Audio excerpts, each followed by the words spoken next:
Here we go. Brian Sebastian, movie reviews and more. It's another Friday, August 15th. Victor Garcia is back from Texas again. Hey, how you doing, everyone? And our new guest. I look forward to seeing these two people here. We got to start on my right-hand side, Lynn Elias. Hi, Debbie. Hi, Victor. Debbie's got a full resume of things that she does. You know, we'll just say this. A vast knowledge of information. She could be an author. She could be doing celebrity interviews. She can be doing public service announcements, writing a book, helping new and inspiring people, filmmakers, writers, directors, and above. And then we have China Rose, straight out of Santa Barbara. Aloha. Happy Friday. And China, China really likes to do a lot of things. She's very interesting when it comes to reading natal cards and charts, I should say, stuff like that. But also, a digital publisher and an artist. I call you an artist, believe it or not. Blog author and filmmaker. And that too. Yes, I'm an artist. And your website, kittysoul.com. Yes, that's my blog. Which is important. Thank you. We got a guest calling in sooner, but I'm going to let Debbie set this up. This is on a movie that I think you started championing, and we got to give proper respect to Annie Jeeves.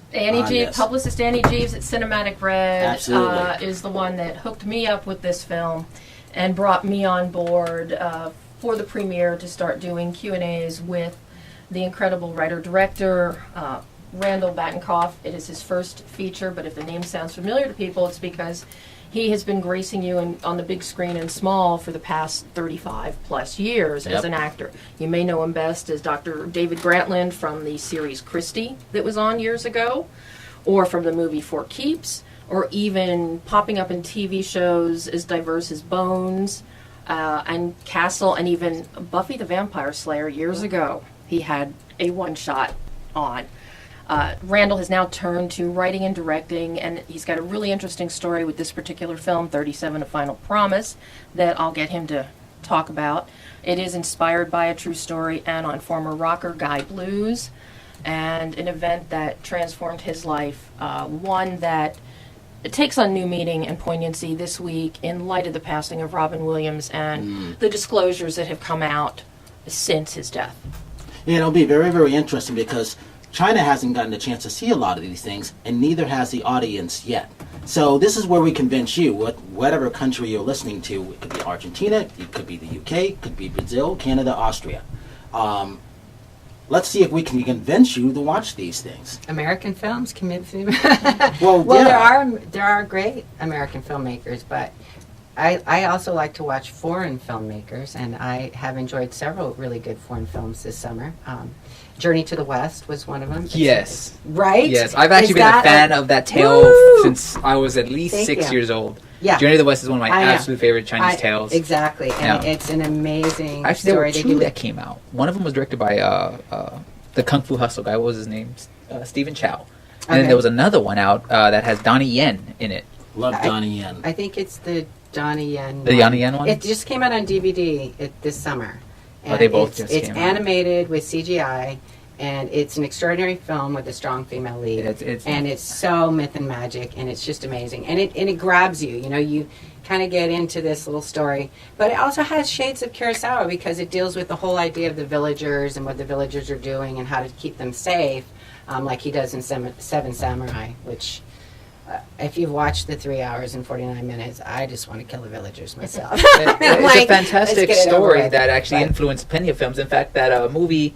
the one with Jackie Chan and Jet Li together. Oh, yeah. That was based off of the Journey to the West tale as well. And while we're waiting for Randall to call in, he should be calling in any minute now. Let's get to the websites. These are very, very important facts. Debbie, talk about your website and why it's important, and your outlets, because without you, a lot of people wouldn't be doing a lot of stuff, which is why you're here. And I don't say that, I say it because it's true.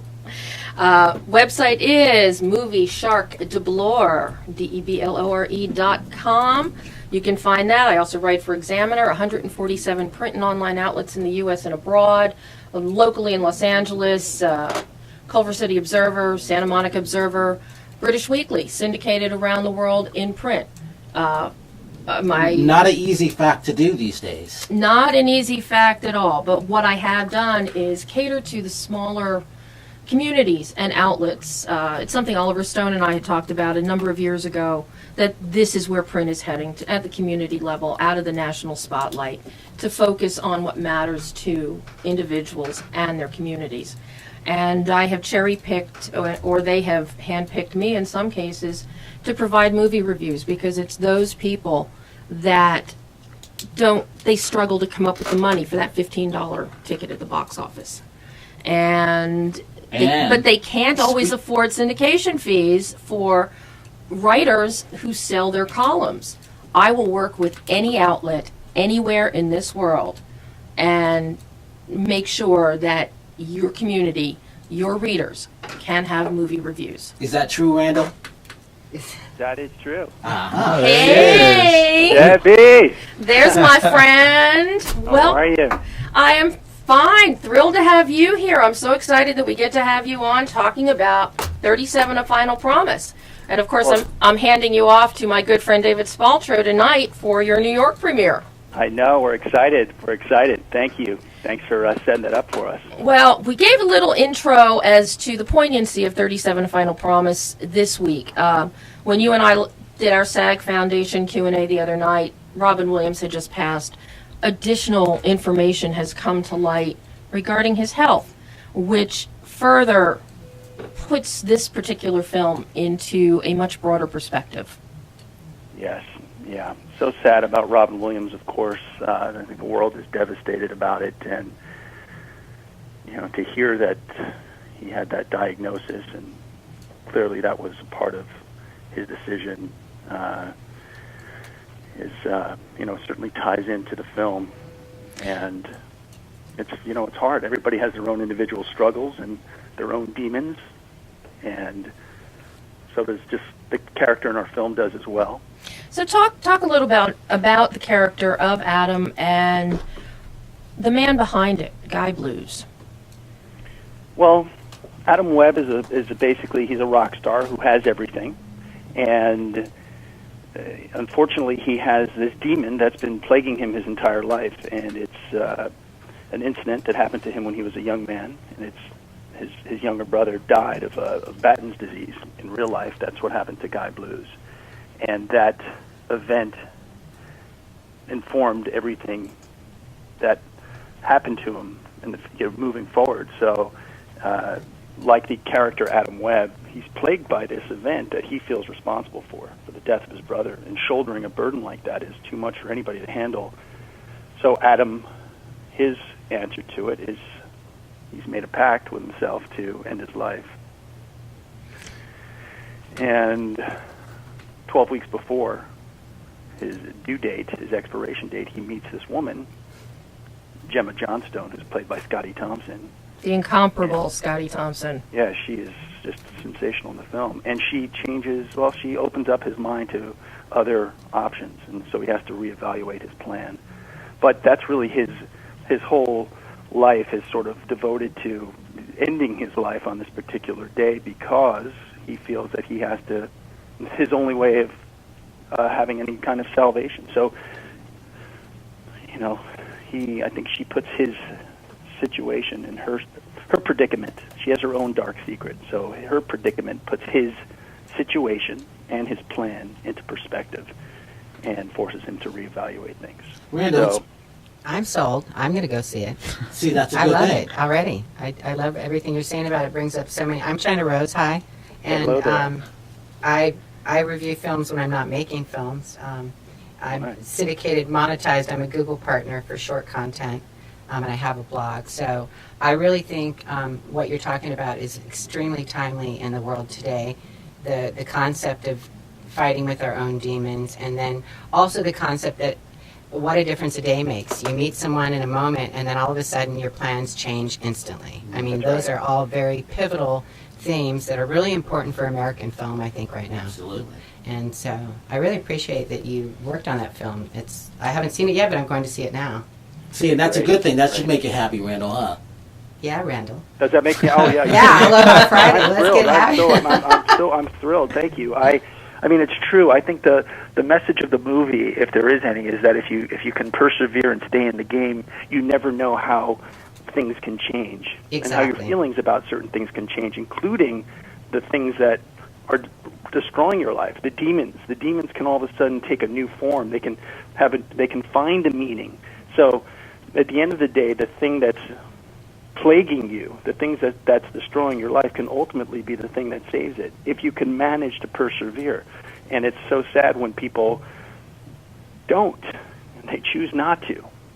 And again, unless we're in their shoes, you can't really understand what they're dealing with. But we hope that people who see this film will certainly reconsider ending their life if that's what they're planning on doing, because I do believe that there is always some kind of there are answers out there. And there are, and change can happen any moment. You can change your mind about what you're going to do, and the trajectory of your life will be forever enhanced or declined based on those choices that you're constantly making. And even when you don't make a choice, that's a choice, right?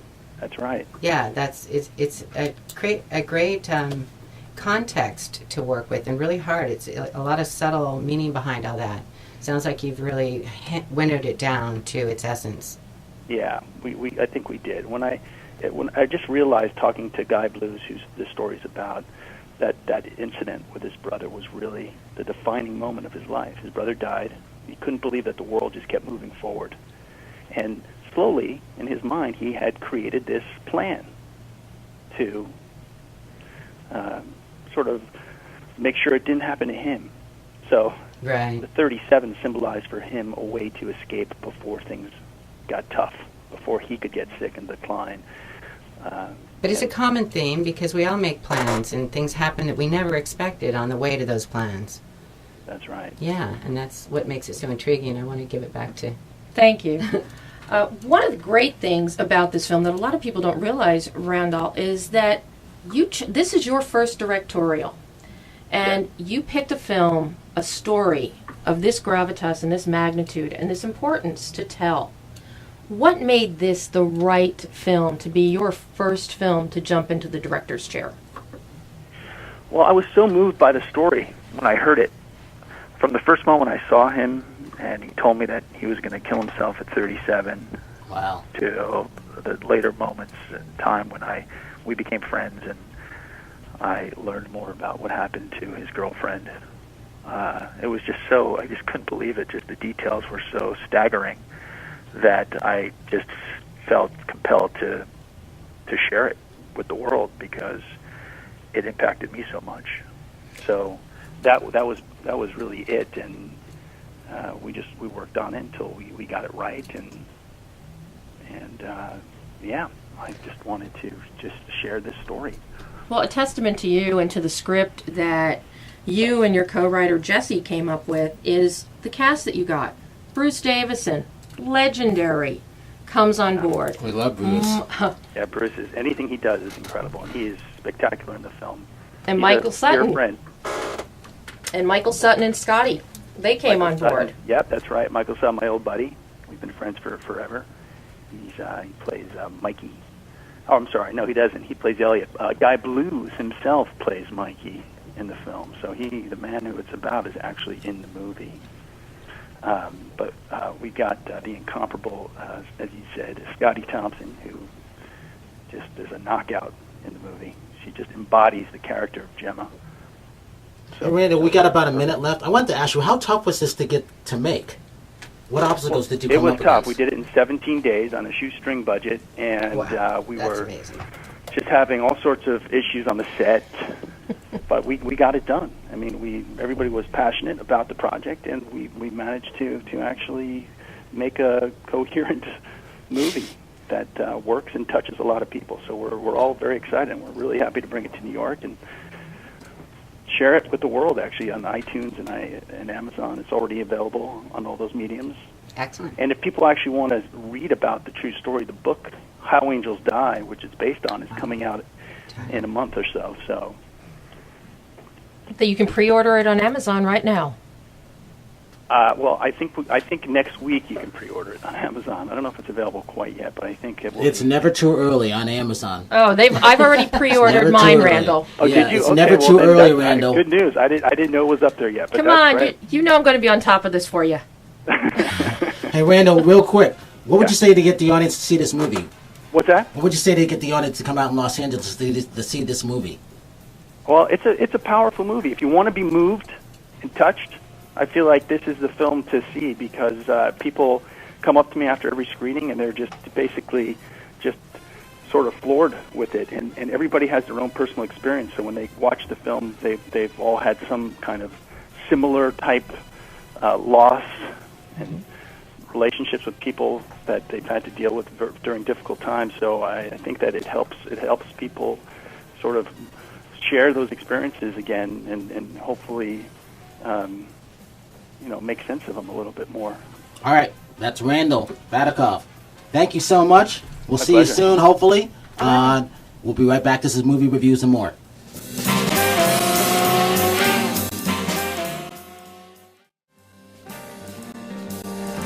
Okay, we are back. This is Brian Sebastian, Movie Reviews and More, live on Adrenaline Radio. If you want to call in, 800-405-6425. That's 800-405-6425. Victor Garcia, Debbie Lynn Elias, China Rose. We were just talking to Randall Bati out of New York on his movie, 37, A Final Promise. Which, of course, has its New York premiere tonight at the Village East at 7:30, and there will be a Q&A with Randall and some of the cast members right after that. Good. We're going to talk about After. Yeah, someone please tell me a little bit about this, because I have not yet seen it. I've heard nothing but good things from you two on it. I mean, you sound like you adore the film here for a directorial debut, and I want to know more about it. Really, go ahead, Debbie. Tell me. I absolutely do adore the film, and the first thing that I actually sent back after seeing the film to the publicist was, it's a classically styled drama from writer Sabrina Gennarino and director Peter Gaspers. It's thoughtfully absorbing, beautifully acted, focusing not only the dynamics of family, but the ties that bind and the lengths that family goes for one another. This is a film that deals with, again, it deals with loss, it deals with grief, it deals with life and death. And I think most importantly, it deals with family and dealing with the loss. I think that's everyone can relate to that. Very much so. Yeah. And Brian and I are not going to give away the big reveal or disclose and spoil for anybody here as to what the twist is. Well, this is always the fun part, because when you don't have people who haven't seen it, whether here or outside the U.S., it makes it fun, because our job is to get you off your asses and go see these movies, basically. And that's not always easy. No, it's not. Well, the first reason to go see this movie, and it's the first thing that attracted me when I got the email about a screening for it and that it was coming out, Kathleen Quinlan.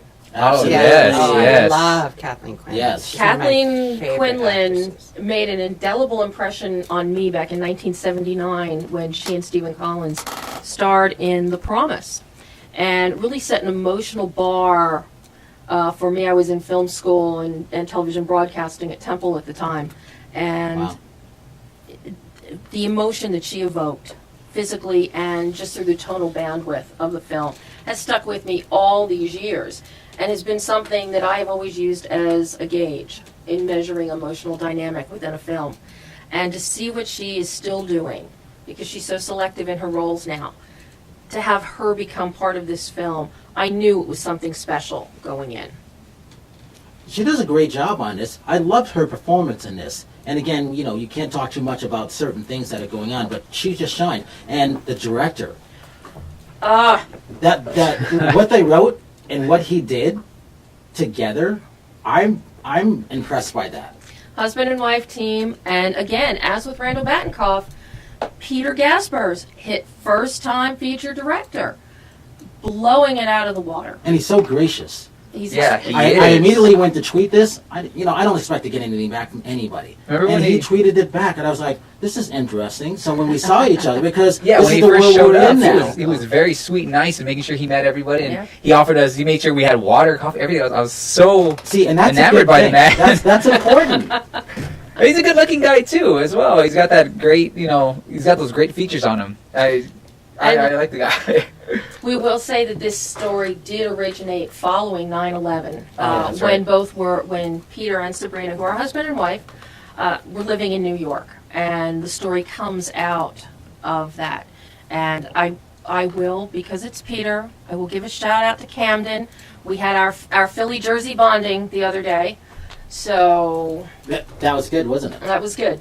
But he also talked about the love that he got from the mayor of working That's in right. that They area. came out and supported it, right? Yes. In New York. That's very, very important. But we got to talk about his love of his life. You know, because she wrote an excellent script here. Oh, it was a labor of love. She said it took her, years of Going into years strong doing it. females writing Yeah, things. I I love but I women might- that are writing these things. But I'm thinking, okay, as a director, what did he bring to the table new? Was it his styling of the sets, the mise-en-scene? Was it the lighting? Was it the sound? What kind of tonal quality? What was the context, the subtext, the metaphor? For me, it was the emotional part of it and the characters, the storyline. So just the drama in the drama. For me. And a lot of the subtext comes through the cinematography. Jonathan Hall did an amazing job. There is a lot of metaphoric discussion going on throughout the film with lighting, with framing, with corners, hallways. Everything has a tonal impact on the emotional.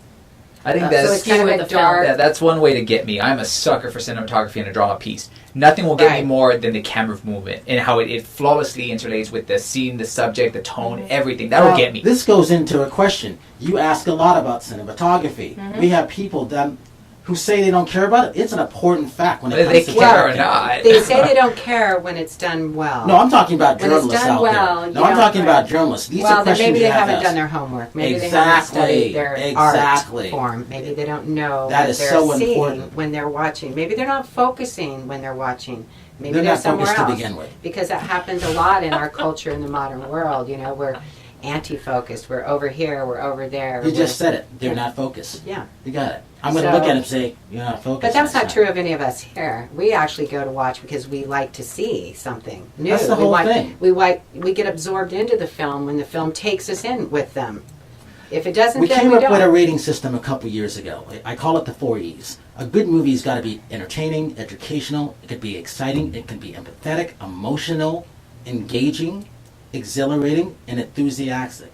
And Well, I that's told a him lot to... of Yeah, words. Well, but in that's general, more overlays. That's than four- all. four a times good four. movie has one of those 4 elements when it comes to you Or just all of get to them. pick them.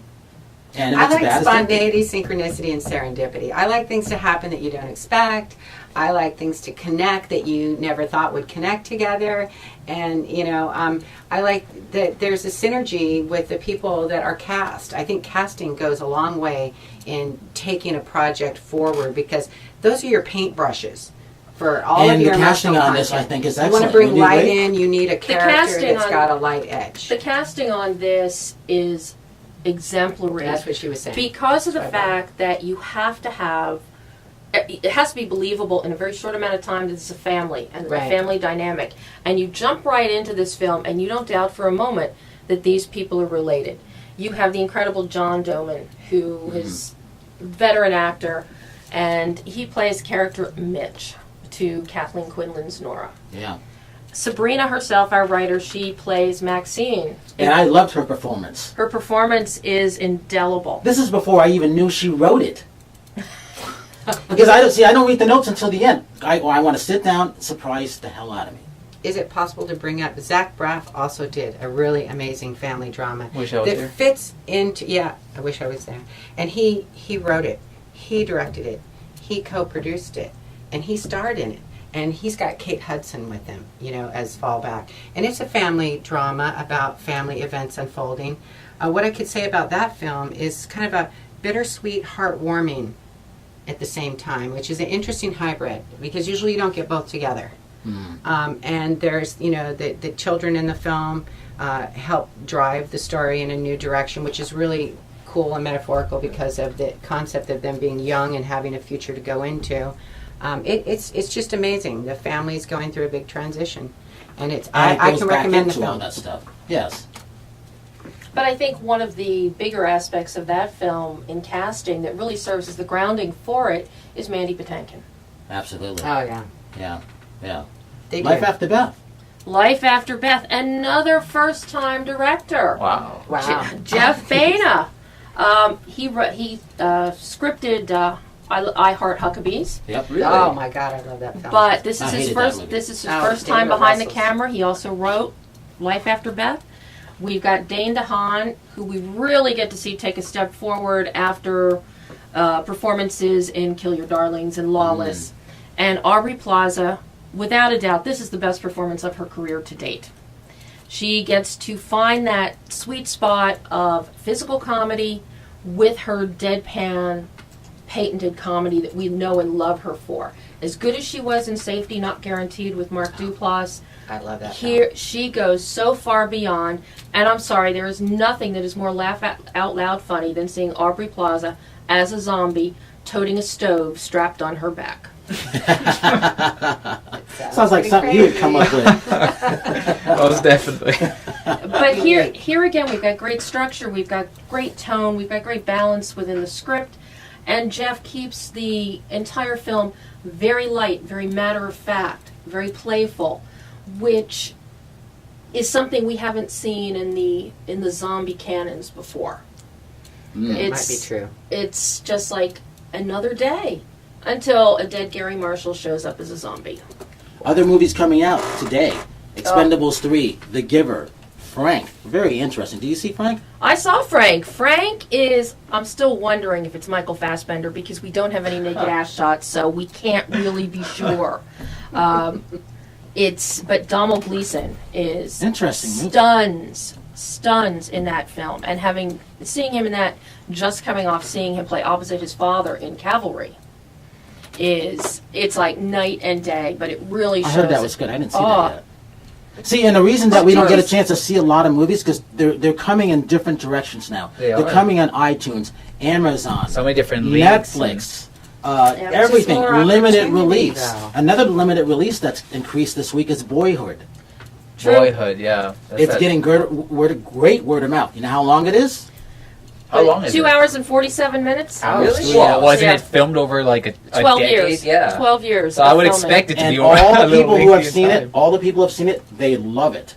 Now the problem is, it's expanding. That's a good thing. Yeah. The How do you problem do a follow-up? is how do you find the time to go see it? Right. You know, that's yeah, the thing. I agree. You have to. As part of the process, it's hitting that really happy spot where somewhere between 90 and 120 minutes, you're going to entertain your audience and deliver your message. And if you can't do it in that time frame, then you kind of have outliers as your audience instead of the core group of people that are going to support you. And I want to know what you've seen, Brian, since you keep deflecting everything. And I know Victor and I have already seen Journey to the West. The whole thing about here is it's not about me, it's about you Okay. guys. I deflected it But again. I am going to go into Very exciting good. things today. We're going to go to Expendables 3. Let's go to a clip. This was a question that Debbie asked, and she's going to come back and you'll find out what question she asked. You know, I think that's why we all love action movies. You know, we all love shooting guns, and we all love learning new techniques. I know for myself, I'm a motocross player, so, you know, every new action movie, I get to learn some new trait. Working with them, and to add Dan Bradley, who's the master of second unit and stunt choreography, and just compiling both of them together. I think what you had with the first one was the gem of all the action, you know, and you had a lot of blood and guts. Second one, you had the humor. So what Sly's done with this third one, it's all trial and error. If you don't mind me, well, yeah. If you don't mind me, I just got done with the press tour, so I learned what to say, kind of. And, you know, with this third one, you have a great layering of the action and the comedy.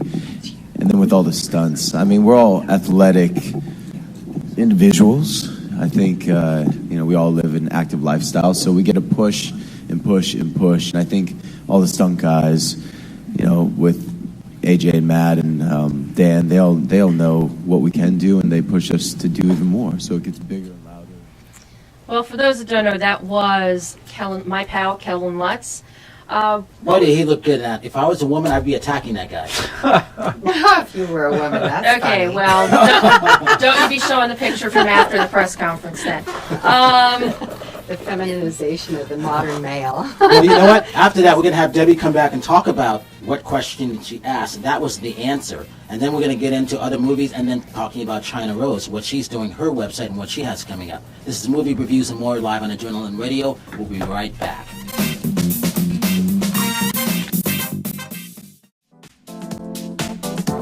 All right, this is Brian Sebastian. We're with Movie Reviews and More, China Rose, Debbie Lynn Elias, Victor Garcia, We were just talking about movies. The Giver, Frank, Life After Death, Boyhood, After. 37, A Final Promise, and After. Now we're talking about The Expendables. You just heard a clip of an answer at a press conference that three of us attended, which was actually, I think, was one of the best press conferences I've ever been to. And I hate press conferences. Yeah. Talk about the questions that you ask and why.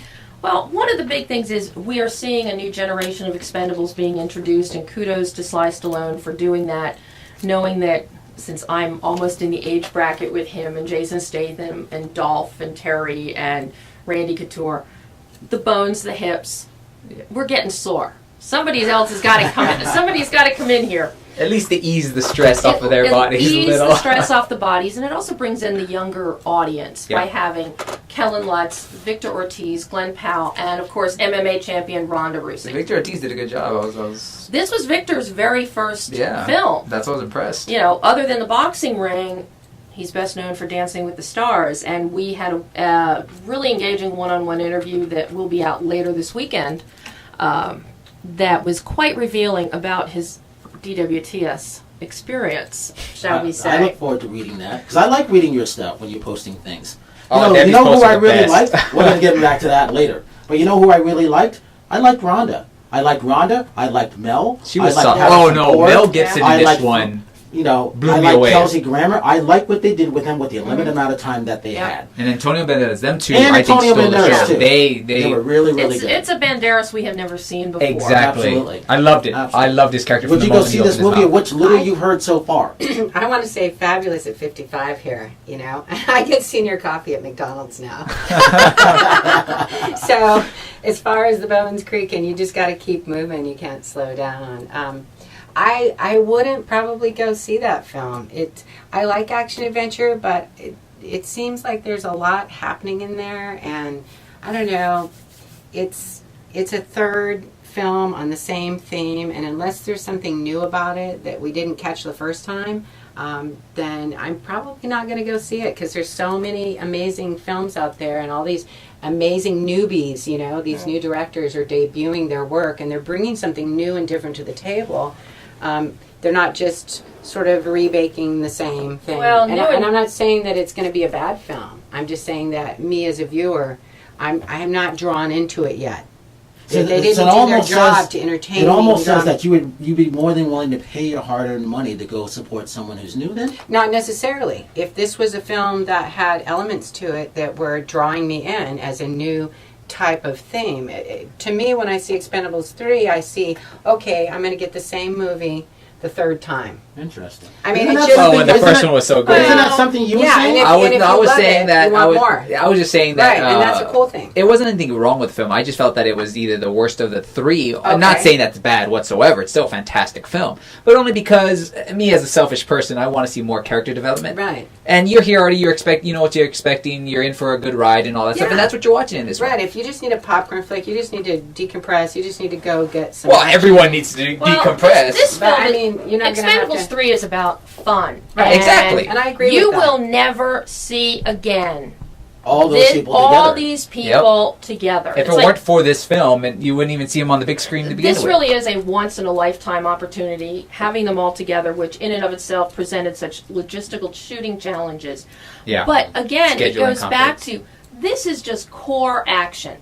It's, you know, it is guys, it is stunt work, it is Dan Bradley as the second unit director, who I've known since he started as a stuntman 30 years ago. He does an amazing job. He is like the guru of second unit anymore. You've got J.J. Perry's work as the fight coordinator, and then you have Brad Martin as the stunt supervisor. You have a team of guys in place working with them. They've worked on a lot of films with Jason Statham before. Jason, I know, is I like Jason Statham. Jason I is really very do. I keen think he's an on excellent actor. these fight choreographers, the stunt coordinators, and the directors because of the danger of the stunts. And in this particular film, Yeah. Jason did almost drown when a brake line in a truck went over into the water, and he's loaded with gear. And I talked to Patrick Hughes about it, the director, and he said it was really dicey. Granted, anytime you have water, you have divers on set. But the truck went, and that's all that saved Jason was his Olympic diving skills. Yeah. Because he was 60 feet down in the water, weighed down with boots and gear and in a truck. See, and these I've always told Victor, these are the reasons why you like to do interviews. Okay, There's always behind the scenes. So it's a modern Houdini film. Well, no, I think where you have action and you're trying to escape from something at the moment that you need to, or you're going to die. That's a modern Houdini. And if I knew that about the film, that's the concept. That was a byproduct. Okay. Yeah. But that makes the film way more intriguing. The film starts with an escape with them breaking Wesley Snipes. But this is the interesting thing about. That's why it's important to get this movie sold, because the other reason is because it was leaked. Yeah. That's a real problem. And a huge problem. I hate to say it, I've heard a lot of press already complaining because Lionsgate they filed a lawsuit, as well they should. And I've also spent 27 years in law. I do have a law degree.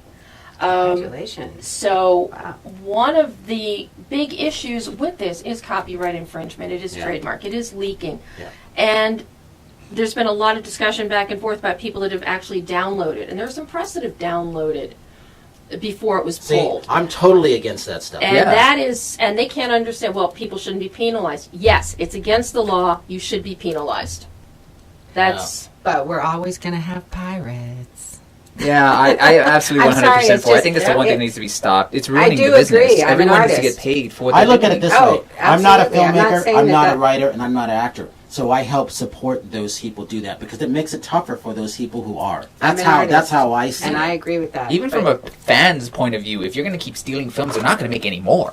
You know, the fans don't care about that most of the time. Then they're not fans. You can't say you're a fan. They look at it a different way. That's why we have 4 different value points of things, and I looked at it this way. It's actually a really interesting topic because it happens on the internet a lot, and things that are on the internet, most people think that they're there for the taking, which is not the truth at all.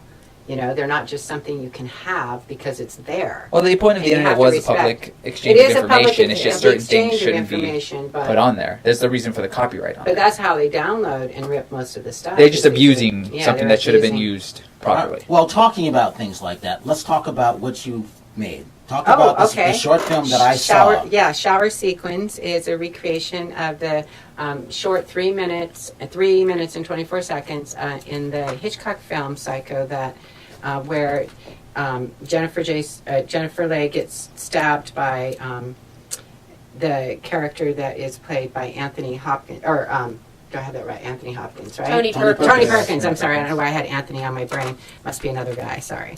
Anyway. So in that short amount of time, though, a lot happens in the film. And when you have to recreate a film, and I did mine stop motion animation, it was a directing to project, an academic project. So it was really amazing what's really going on that you don't see when you just watch it. But if you have to recreate it, you have to look at all the little nuances. And it's a very precise, very clinical film. Everything about it speaks to the sharp edge of that knife and the vulnerability of women in that time frame, and how we remain vulnerable today. It's the most iconic piece of film ever made. It was a great project to do. I brought elements of Hitchcock's earlier work, The Lady Vanishes, where he has shaky camera movement in the beginning. I ended up not using any sound for it because I had feedback from people that said it was a little more suspenseful for them without the addition of the sound. And it's just a short clip. How long is it? It's 3 minutes and 24 seconds. How long did it take to do? It took me 2.5 weeks to shoot, and it took me 6 weeks to edit. Okay. I mean, but I was doing editing. Yeah, I was doing anything in animation, and it was my first stop motion animation film. I do composites are one of the things that I really like a lot. In motion graphics, it's one of my strong suits. So it's always fun to play with stuff. And right now I'm working in CGI, Maya. I'm learning. I love that. Yeah, that's good. Crafting castles and doing all sorts of interesting things. And it's what's really intriguing for me about that is you can't break the laws of the physical universe even inside virtual space. We in our world don't yet know how to do the things that you can do in virtual space. Yet the virtual space still follows the same rules of thumb. You can't go against them, or you can't create. So I visited the Vortex last year in Oregon, and now I work in the Vortex. So it helped actually give me an understanding of the distortion of reality and the illusions we all live in, and we don't realize because we wear filters. Actually. Yeah. Now that it's done, where's it going now? Well, it's on my, I'm a YouTube partner. I'm monetized. So you'll find it on the China Rosie channel. That's China ROSY. And I also have a blog, kittysoul.com. And kittysoul, KITTYSOL, is sort of, it's a colloquial word that means parasol. So it's the canopy of stars under that we live under in the heavens. And it brings it into our modern world based on the compass. Astrology doesn't address that the constellations, like a flock of birds, have flown away and are leaving our galaxy.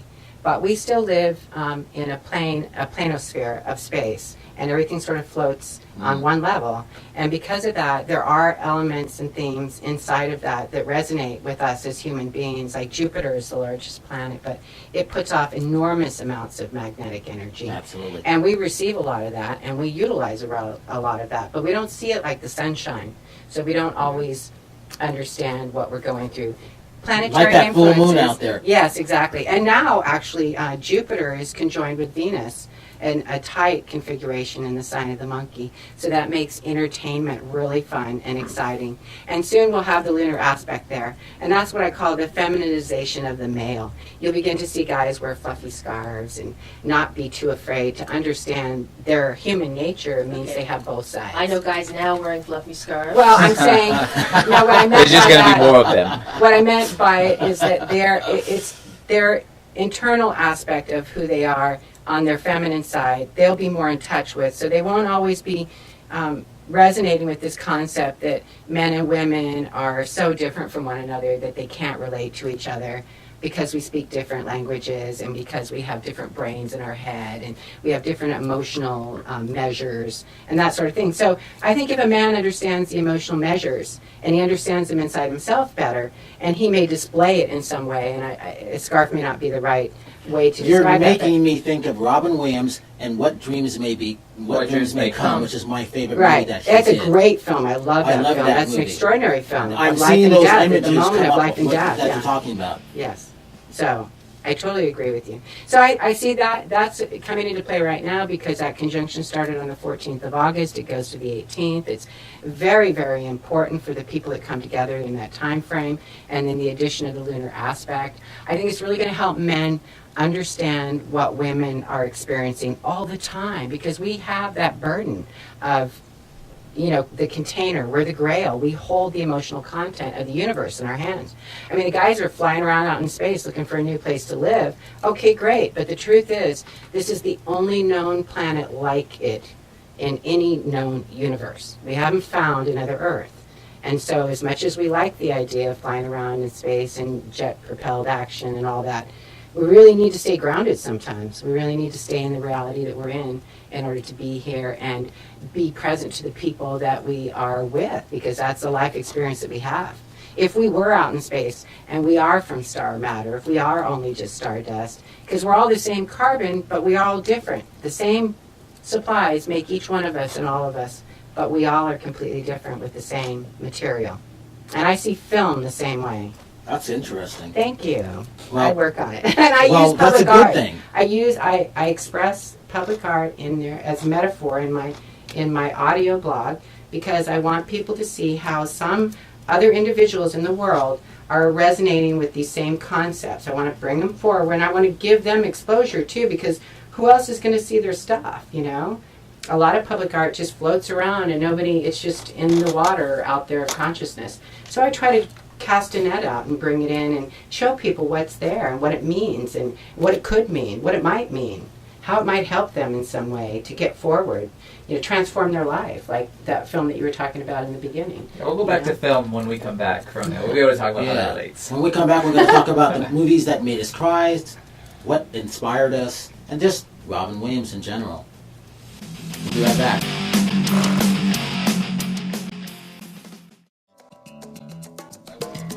All right, we're back for our last segment. This is Brian Sebastian with China Rose, Debbie Lynn Elias, Victor Garcia. Yep. Let's talk about Robin Williams, and then we'll get into the last little couple minutes of films that made us cry. Yeah, before you know. you mentioned What Dreams May Come, and that was one of my absolute favorite films for the longest time. Such a beautiful imagining of what it is in the afterlife. And I think it is the strongest love story I've ever heard. A man who would choose hell over heaven to look for his wife, his soulmate. I think that is the most beautiful thing I've ever seen as a child.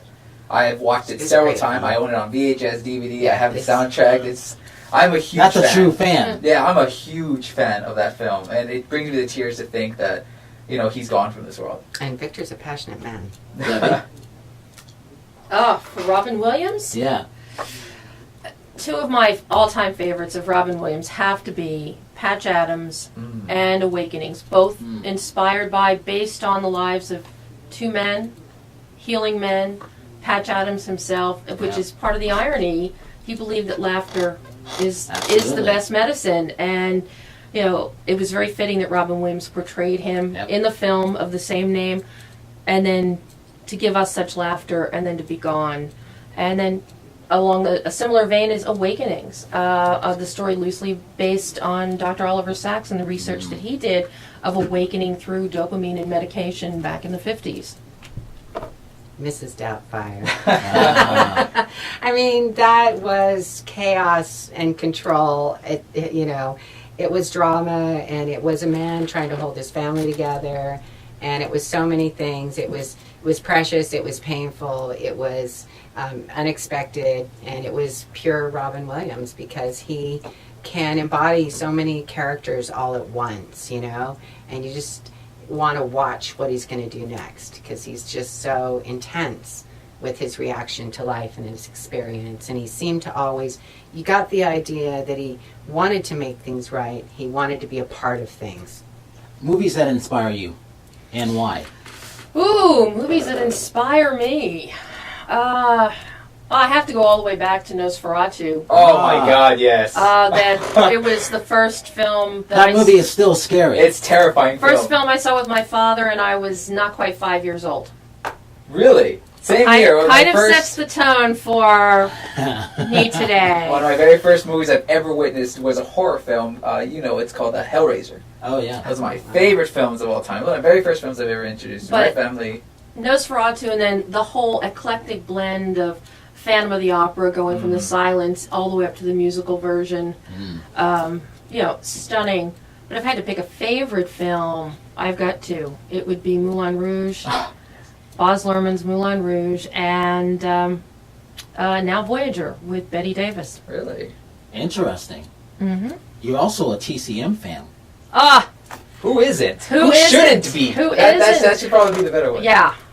TCM is part of my life's blood, and I like being able to find the balance between my father always, who was with in broadcast television for 59 years at WPVI, WFIL in Philadelphia, and one of the things that he always taught, and that is carried on through the broadcast pioneers, of which I'm a member, is that we have to know our history to know where we are now and where we're going, be it through technology, be it through storytelling.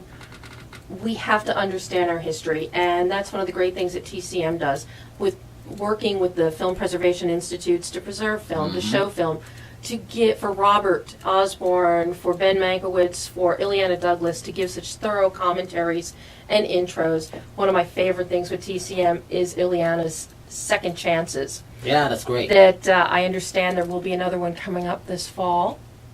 But TCM is a vital, vital part of my life, and melding new film with old film puts everything in perspective and just enriches the whole cinematic experience. I know. Well, I think, and staying on that topic, Metropolis was and also Metropolis. Yeah. And also, I think that Hulu does a really good job at the Criterion Collection. I know when I have to study and review film, I find a lot of material available there. That's interesting. And then just on the whole, I'm a really big Wes Anderson fan. So I really liked Grand Budapest Hotel. A lot of people like that. Yeah, and I liked it for a lot of reasons, but mainly because he continues to bring his vision to the process, and it's a big process, filmmaking. It's hard to be an auteur when everyone's helping you. How do you still channel your vision through the film to come out on the other end, and you can look at it and say, that's a Wes Anderson film. And when you can do that, you have managed to achieve that process. you know, there's a lot of great directors who've done that, and Alfred Hitchcock is one of them. So those are the kind of films that I really like, and that I think of when I think of my favorite films. But I have such a long list. I mean, you could go in one direction or the other. I have categories of foreign films. You know, Holy Motors was really an amazing film. Oh my God. It was, you know, a Kerouac's film. And Leo's got a lot of grief for that work, but because it was almost a mockumentary, because it was a parable about the different things that we live through in life while the character in the film is going through different roles, and he is also transformed at the same time. So he was acting inside the concept of acting, that life is all acting, I guess. And also the westernization of film was a big topic in that, which I think is good. Anytime anybody wants to parody what you're doing, it means they're paying attention to you, and they want you to see what they're seeing. But they also want you to see, like you said, the flavor of fun that you can bring to it. So it was a great movie. It was very inspiring, and it had kind of drew a circle around the modern concept of filmmaking and its delivery. And they did it through the limousine, you know. And they had a strong female lead, which again is a really big deal for me. I just came up with a new thing to end this with. I'm going to throw out a movie to each of you. One word answer. Life is beautiful. It is. That's 2 words, I'm sorry. Vertigo. Height. There were different ones. Height. Seventh Samurai. Legendary. Oh, great. You gave me an easy one. Yeah. Oh, we only have a couple minutes left. I did want to go touch upon a very special film that I dying to go see. It's out in select theaters. Debbie, please give us a little bit about it. I want to hear about this. No, I want to hear about the dinosaur. Dinosaur 13. Please. One of the most. It's one of my 3 favorite documentaries of the year. The other 2 being Deep Sea Challenger 3D by Jim Cameron. Movie. Phenomenal. Excellent movie. And then That Which I Love Destroys Me, a very powerful and important documentary from Rick Roman Waugh and 2 returning veterans from the Middle East and their battle with PTSD and what they're doing to expand the horizons and educate and help returning veterans and families. It's extremely important, and I'm working with Rick and following up to see what's going to happen in terms of marketing and merchandising. But Dinosaur 13 is my other big documentary this year. It is the story of Sue. You all may recall back in 1990 the huge paleontologic find in the Black Hills by Peter Larson, paleontologist in the Black Hills Institute. Yes. It is the most complete and well-preserved full T-Rex skeleton ever discovered.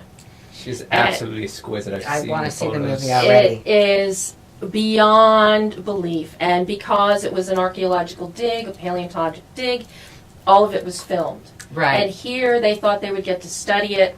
They paid money to the perceived landowner, right, a gentleman named Maurice Williams, and then somebody went to the feds and said, "Oh no, I didn't sell it. He stole it off my land," and it turned into a 12, 13-year legal battle. All of this is covered.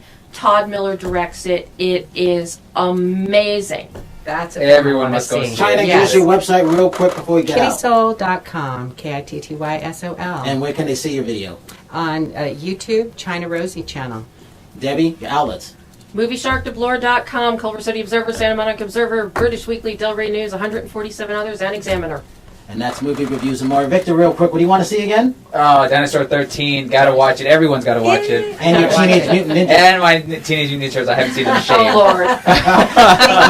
I'm Brian Sebastian. This is Movie Reviews and More. We'll see you next week with Bill Margot and a surprise guest. All right, Bill.